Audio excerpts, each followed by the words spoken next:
have one guy watching inner, maybe even two over rotating. They should only have one watching Ivy at this moment, if any at all. They're gonna eventually set up with two outside and one in Z and one inner. But the most consistent thing to hit after you get a pick like that would be Ivy in that scenario. So as you can see, he called let's fall back towards Ivy.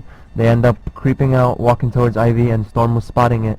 Starix entry kills with the USP armor first, just in case they nade. He ends up shooting Storm up really badly to low health. At the same time, I think it's Makarov who throws a nade instantly, because that's why they buy those nades, because the USP's quick headshot or lower the guy, and the other guys behind him nade right away, finish him off. So they end up killing Storm at Ivy. At this point, Navi knows that they got one kill inner, they got Storm at Ivy. Now the CTs are probably playing 1Z, which should be Fraud, who is watching inner now and quick to rotate to Z, and they should have one more playing outside either tower or under tower, because Storm was spotting Ivy. So if Storm was spotting Ivy, he won't be spotting Ivy with his middle completely open. So the only way he'll be spotting Ivy is if somebody's playing aggressive on the middle, somewhere either tower, under it, or maybe under one of the trains, ping 5 or ping 6. So that's their game plan. They're running out Ivy after they got Storm with that mindset that there should be one guy to the right and probably one in Z. And that's exactly what happened. Nothing is actually in Z right now, trying to spot everything. Fraud rotated to back ramp because he's the only closest person to be able to cover the back rows so the terrorists don't get to back bomb train and plant the bomb. So he ended up getting to back of the ramp, but Navi was one step ahead of him. As soon as they took out Storm, they rushed the back rows because they knew that their secondary inner player or Z rotator is going to run there. And it's pretty much from after they killed Storm, it's pretty much a race for who gets there first. In this case, it was Navi, and they ran in, they got a kill on Fraud.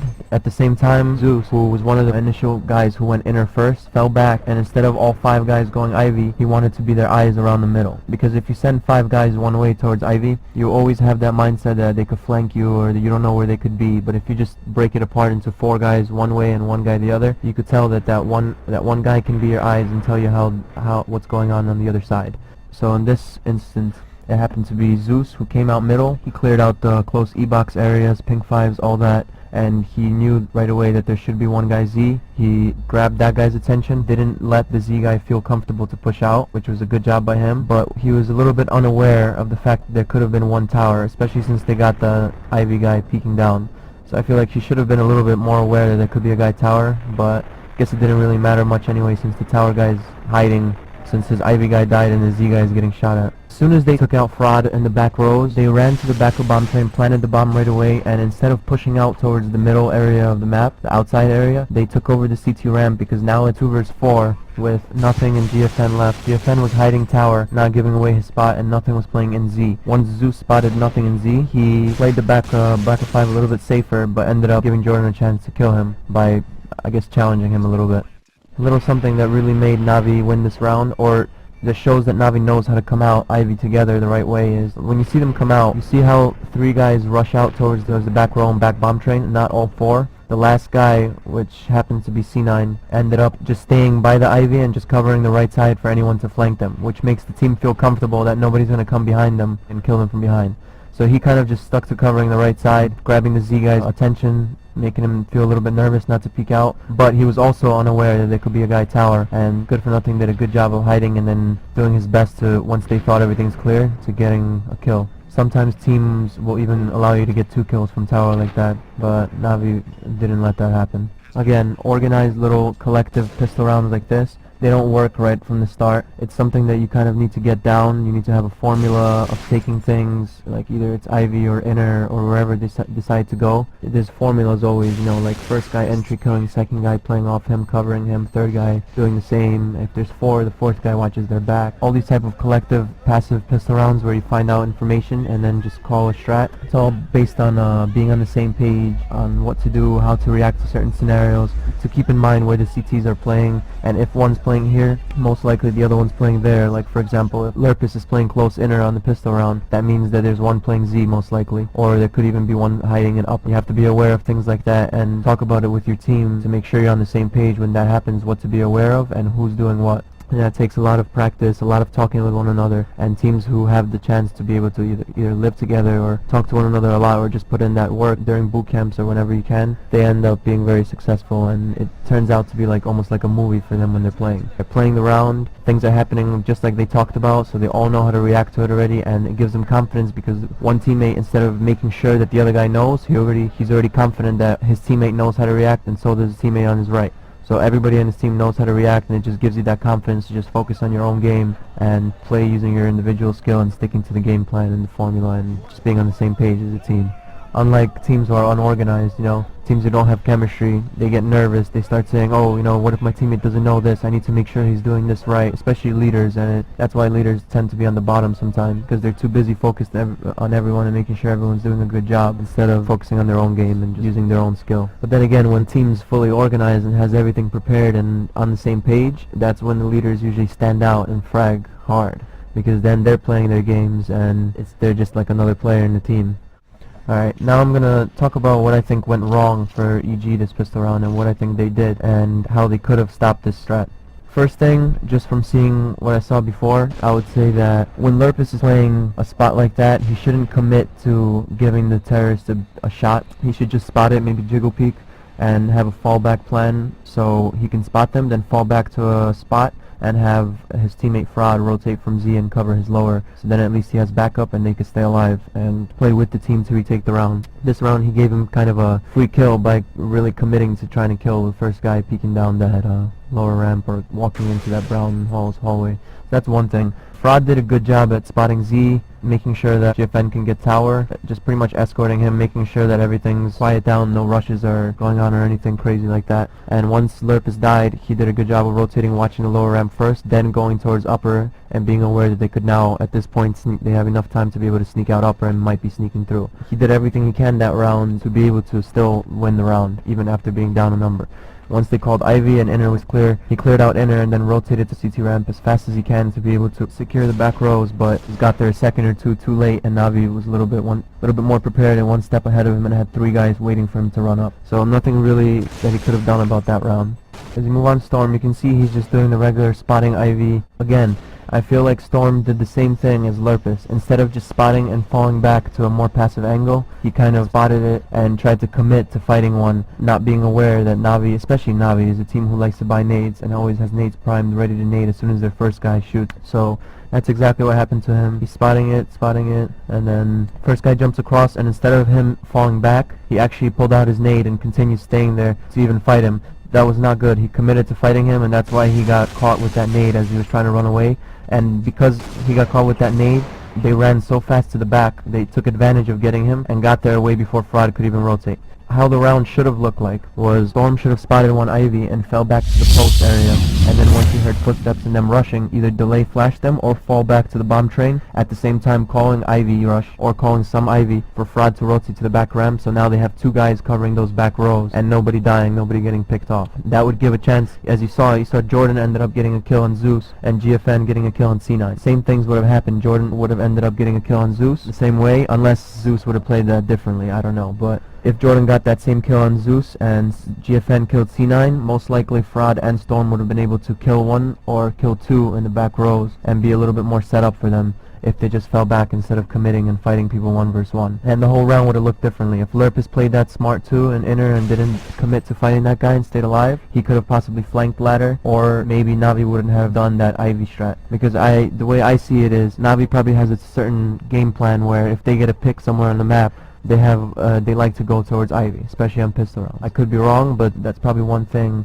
that they have, as I would say, goals throughout a pistol. Because whenever you get a kill, like I said, there's usually two more rotating to that spot, and the other two are spotting the other site to make sure it's not a fake or whatever, and they usually don't have much backup, so it's better to regroup, hit one thing fast after you got a kill somewhere. Alright, let me just continue. Throughout the round, you could see that once Navi took out Fraud and back ramp, they took over spawn ramp and didn't give them a chance to maybe nade them or catch them from the back from like weird spots outside or some kind of hidden spots on their trains or something. They just gave him all the whole area and focused on holding the CT ramp and let Edward flank them, who were trying to flank Navi actually.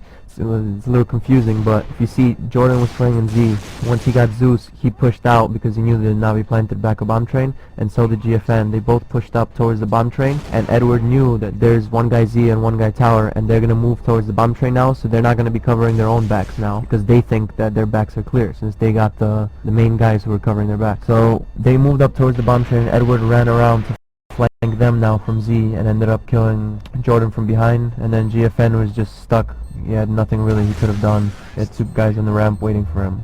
And yeah, and I just wanted to show you guys what EG did wrong to lose that round, just in case people don't see, because, you know, a lot of teams and a lot of players, when they watch people, when they watch matches, they assume that, like, oh, you know, this guy's score is bad, but they never look at exactly why teams are losing rounds. You know, the whole half could be different if you just win one pistol round. You get momentum off that, and you get so much out of it. So it's very important to play your A game on pistol round and play disciplined. Don't play cocky, don't play confident in your aim, don't play too committed to killing people or having one-on-one battles. Stick to trying to make everything easy for yourself and to regroup with your team and to retake sites. Once it becomes second nature to play the smart and correct way, the consistent way, that's when people's individual skill starts shining, because people are just more confident.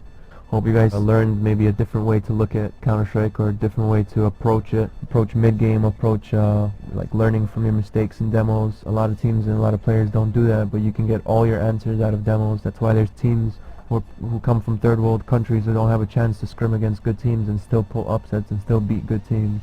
Because like I said, all your answers are right there in demos. So if people want to get good, people want to get better, just do it. It's all in your hands. Alright, hope you guys enjoyed this, hope you guys learned something, and I look forward to doing some more of these later on in the future. Thank you, and good luck.